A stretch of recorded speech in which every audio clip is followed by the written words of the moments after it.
Sebulan sudah kita berpuasa, menahan hati, menahan rasa.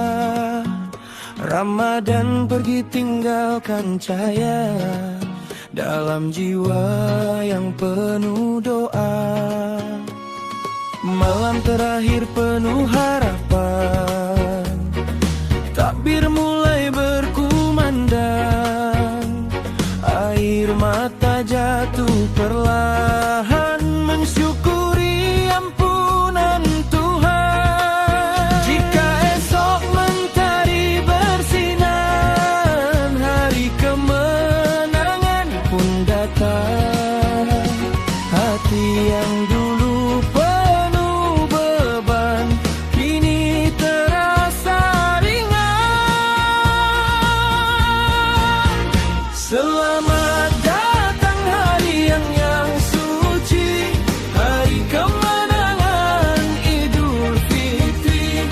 Takbir menggema di seluruh negeri, mengagungkan nama Ilahi.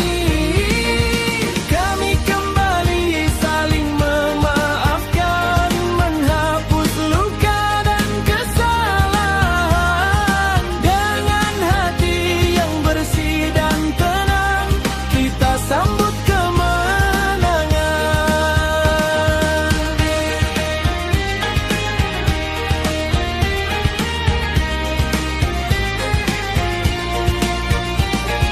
Pagi yang indah penuh cahaya, langkah menuju rumah ibadah.